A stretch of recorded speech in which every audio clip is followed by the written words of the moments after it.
Hello and thank you for joining us for our 7:30 News Bulletin. My name is Tandy Zumara. First, the headlines.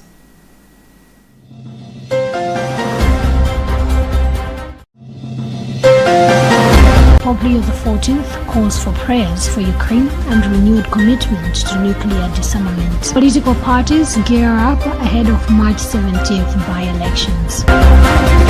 Government proposes 10% CDF allocation for childcare. And in other news, gunmen killed dozens in Nigeria as United States military deployment confirmed. We do have the details to these stories and more. Just stay with us.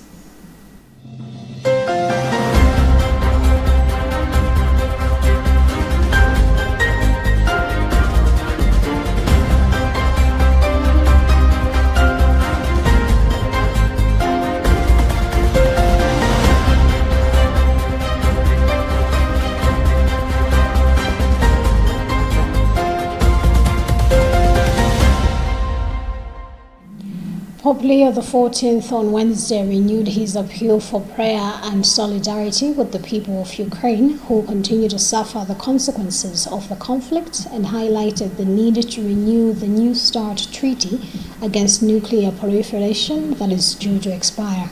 Speaking during the general audience, the Pope urged people to pray for the people in Ukraine who are being severely tested by the consequences of the bombings which have resumed, also striking energy infrastructure. We have more details in this Vatican News report read by Patrick Popper. The 14th expressed his gratitude for concrete gestures of solidarity, thanking the Catholic Diocese of Poland and other countries which are working to help the population endure during this time of intense cold.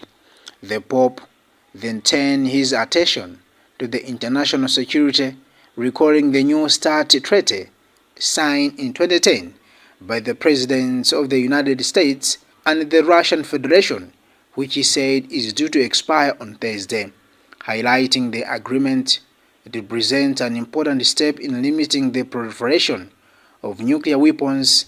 Pope Leo reaffirmed his encouragement for all constructive efforts in support of disarmament and mutual trust. He said the current situation demands that everything possible be done to avert a new arms race that would further threaten peace among nations. The Pope stressed the urgency of moving beyond a logic rooted in fear and mistrust. In its place, he called for a shared ethic capable of guiding decisions towards the common good, so that peace may become a responsibility and a heritage safeguarded by all.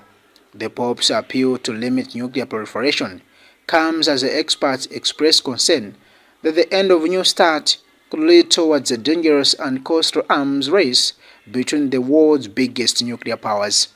New START, the new Strategic Arms Reduction Treaty, which was initially agreed upon in 2010 and extended for 5 years in 2021, limited US and Russian deployed strategic nuclear weapon arsenals. The treaty defines strategic nuclear weapon systems as those that are intercontinental in range. The treaty limited the number of strategic nuclear weapons for the United States and Russia. It also requires regular short notice, on-site inspections, and biannual data exchange between the two countries.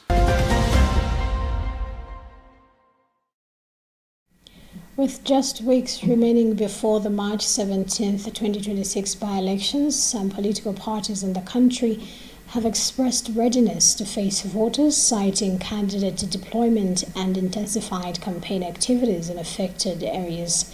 The by-elections, which will be held in selected wards and constituencies, have triggered increased political activity as parties seek to consolidate support and win voter confidence ahead of polling day. Constance Kantemeni has filed this report. In an interview with Luntha television, UTM spokesperson Felix Njawala said it has already activated its campaign structures, with candidates currently engaging voters on the ground in constituencies and wards scheduled for the by-elections. We are getting set. In fact, we are ready. We have started the groundwork. The candidates are on the ground. there are specific wards and constituencies that we will be participating. So, yeah, we are ready.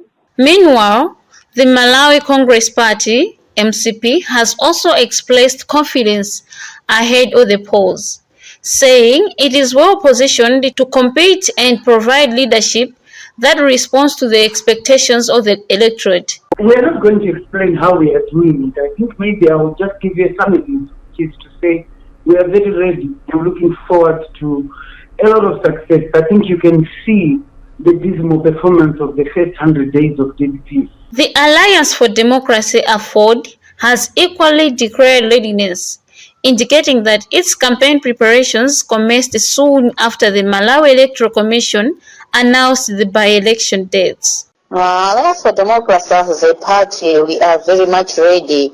In some areas, we have already started groundwork as soon as the Malawi Electoral Commission announced the dates. We know that everybody has their interest to have good numbers in Parliament and councils.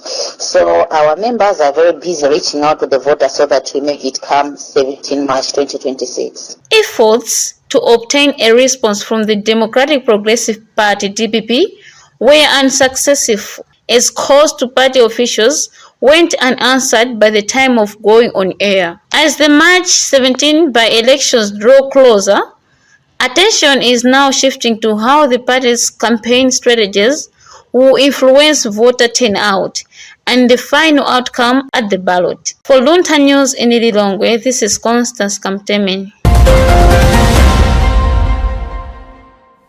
Real Estate Talk Malawi has called on authorities to fast-track the implementation of customary land registration, citing significant gaps that risk undermining land security and governance in the country. Speaking before the Parliamentary Committee on Lands, Public Infrastructure and Transport on Thursday, Real Estate Talk Malawi Managing Partner Adosai Kanyenda said that while Customary Land Act provides clear guidelines on registration, leasing, inheritance and transfer of land, its enforcement remains inconsistent across districts. We have more details in this report filed by Charity Chilanga. Kanyenda explained that the law requires all persons holding customary land to register their land to ensure security and obtain customary estate certificates. However, he highlighted an implementation gap, noting that although the adjudication process, which includes identification, confirmation, survey and registration is underway, only a handful of districts have made progress.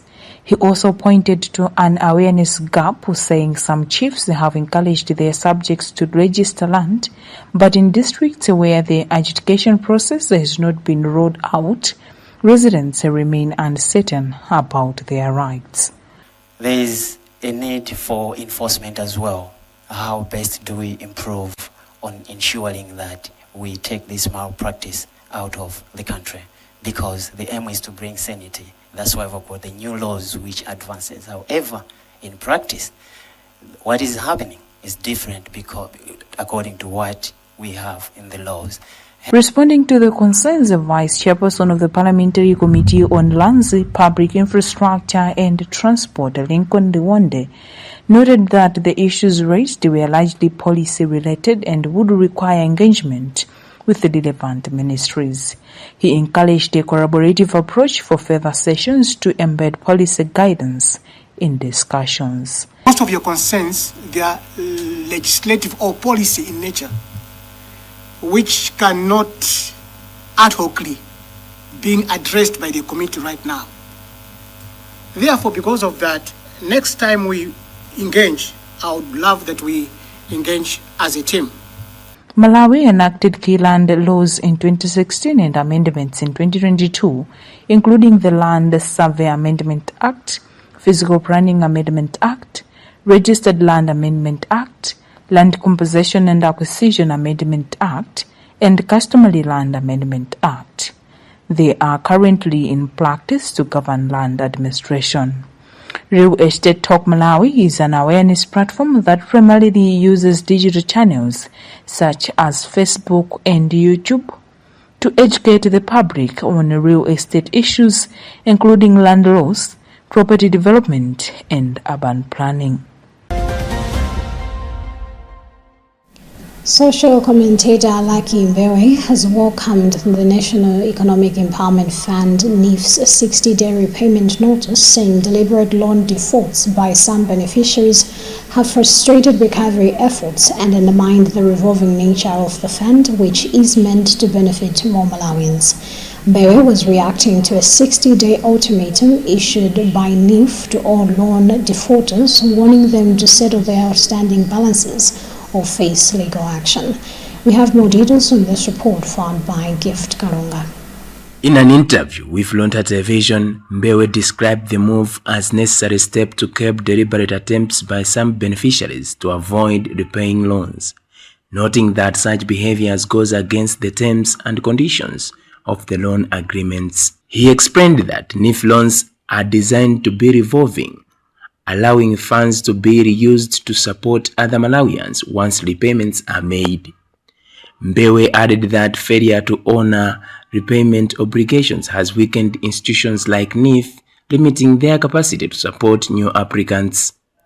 The commentator further stressed that even a shorter repayment notice would have been reasonable, as borrowers had already been given sufficient time to meet their obligations. It's a very welcome development, considering that there have been several deliberate attempts to frustrate the process of loan recovery by many people that got the loans. It is against the requirement of loan processes that one would get a loan and fail to honor the repayment obligation. Under the notice, all defaulting NEF loan beneficiaries are required to settle their balances within 60 days, with the institution warning that failure to comply will result in legal action to recover the funds and ensure continued support for new and deserving applicants. For Luntha News, this is Gift Kalonga.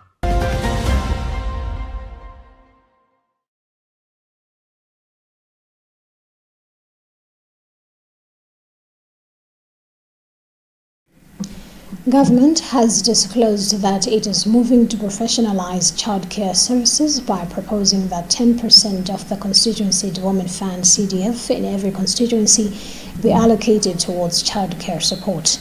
In an interview, Minister of Gender, Children, Disability and Social Welfare Mary Navicha MP said the initiative aims to improve childcare infrastructure, support caregivers and strengthen protection systems for vulnerable children across the country. We have more details in this report found by Phyllis Chizombe. In her remarks, Navicha noted that caregiving roles have for a long time been left to women and girls and treated as voluntary work, a development that has created significant gaps in the childcare sector. She added that the new approach seeks to recognize caregiving as a professional career, where caregivers will undergo formal training, obtain qualifications and secure employment like any other recognized profession in Malawi.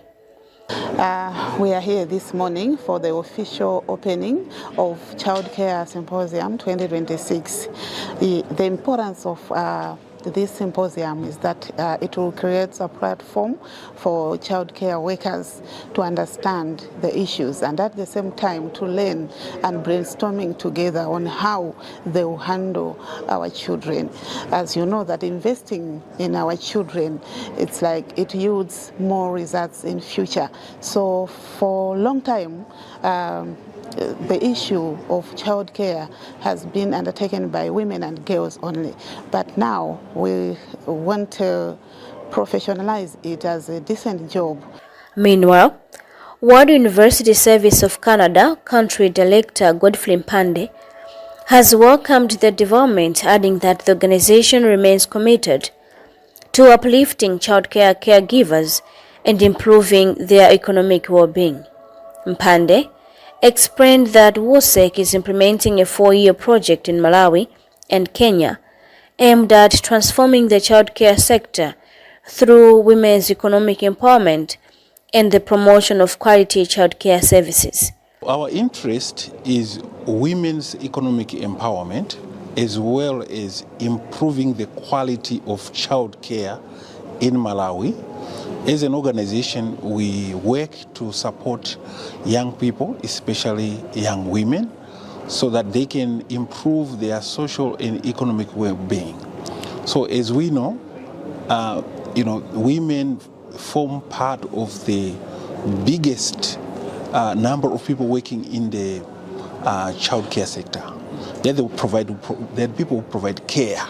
So therefore, we saw that there is a need to uplift child care as a profession. Currently, government allocates about 5 billion kwacha to each constituency under the CDF, and the proposed 10% earmarked for child care is expected to significantly strengthen support systems for vulnerable children nationwide. Fales Chizambe, reporting for Luntha News. Remember that you're watching news coming to you live from Bishop Levi Media Center, and today you're with me, Tandi Wemzumara. Before we proceed, let's have another look at the headlines. Pope Leo XIV calls for prayers for Ukraine and renewed commitment to nuclear disarmament. Political parties gear up ahead of March 17th by-elections. Government proposes 10% CDF allocation for childcare. And in other news, gunmen killed dozens in Nigeria as United States military deployment confirmed. Proceeding with the news, one of the country's security experts, Sheriff Kaisi, has raised concerns over the growing number of illegal immigrants being held in Malawi's correctional facilities. He was speaking in response to the prison service's warnings about the strain this surge is placing on resources such as medical care, food, and accommodation. We have more details in this report filed by Judith Organ and read in our studios by Fales Dizombi.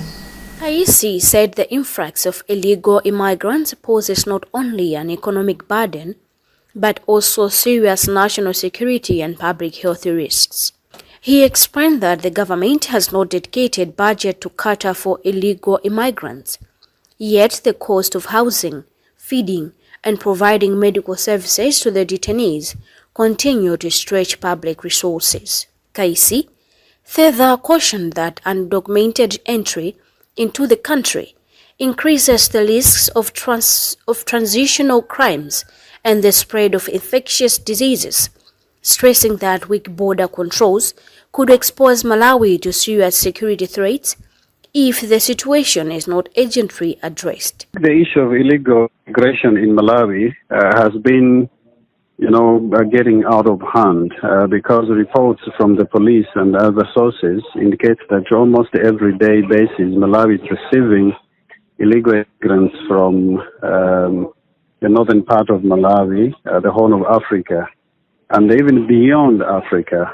So the main challenge is that the government has got no specific budget to cater for these people, because when they come to Malawi and they are being... Meanwhile, Malawi Prison Service spokesperson Steve Meke says prison officers are struggling to manage the growing number of illegal immigrants due to language barriers and increasing mental health challenges among the detainees. Yes, it is true that they pile pressure on resources within the prisons, for example, medical care, food, and also space is highly affected. And it is important that we find effective ways of addressing this issue of illegal immigrants.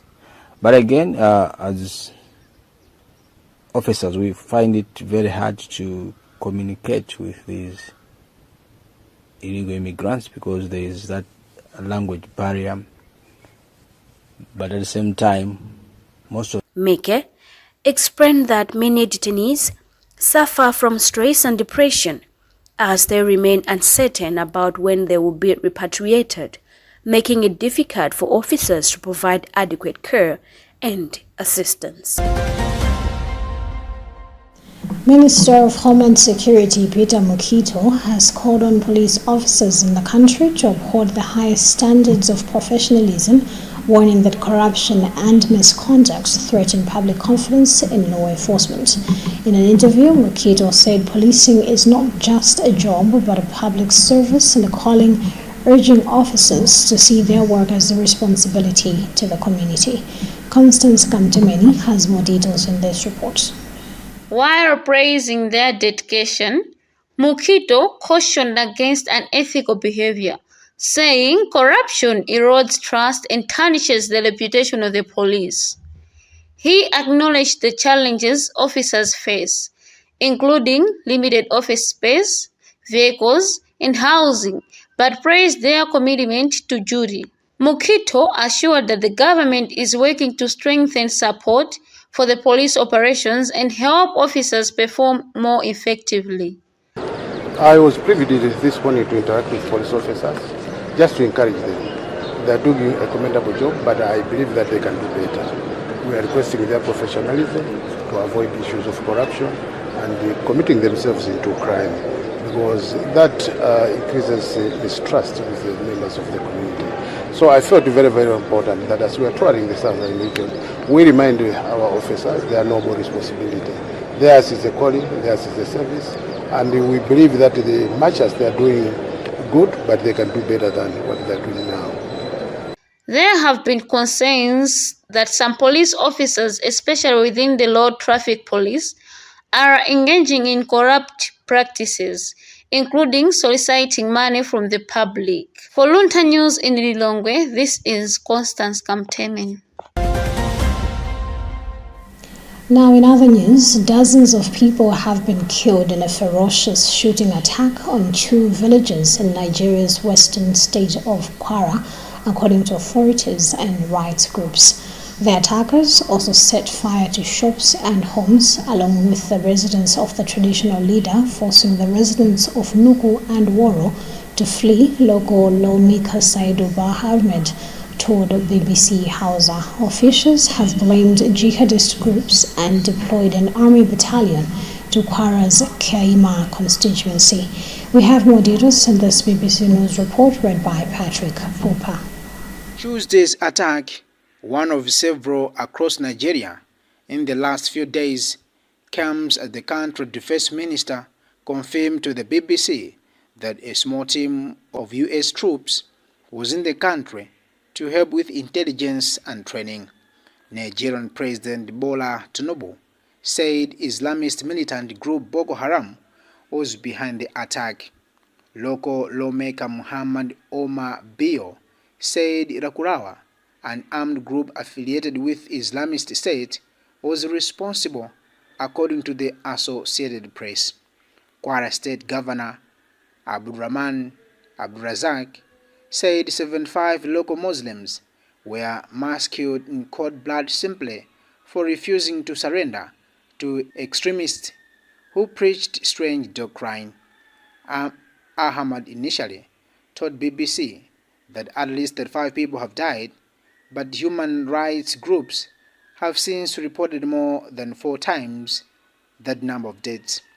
A Red Cross official in Kwara told AFP that reports say that the death toll now stands at 162 as the search for more bodies continues.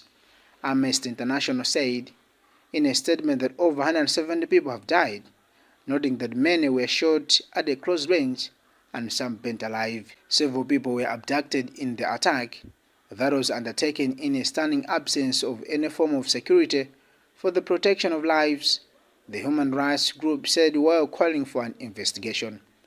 A further 21 people were killed in an attack on Doma village in the state of Katsina, they added.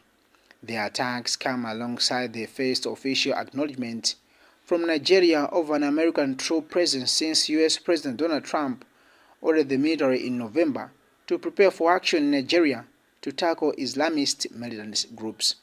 Defense Minister Christopher Musa did not provide details on the team size, arrival date, location, or duration of stay. His comments follow those made on Tuesday by Jane Anderson of U.S. Africa Command, who said the deployment followed a Nigerian request and was focused on intelligence support. Nigeria faces an array of security challenges, including criminal gangs known locally as bandits who loot and kidnap for ransom, and Islamist insurgency, clashes over land, and separatist. And that also brings us to the end of what we had for you in this edition of our news bulletin. But before we go, here's a reminder of the headlines. Pope Leo XIV calls for prayers for Ukraine and renewed commitment to nuclear disarmament. Political parties gear up ahead of March 17th by-elections. Government proposes 10% CDF allocation for childcare. And in other news, gunmen killed dozens in Nigeria as United States military deployment confirmed. My name is Tandu Nzumara. Thank you so much for keeping me company, and do continue following the rest of our programs right here on Luntha TV. Goodbye for now, and do take care.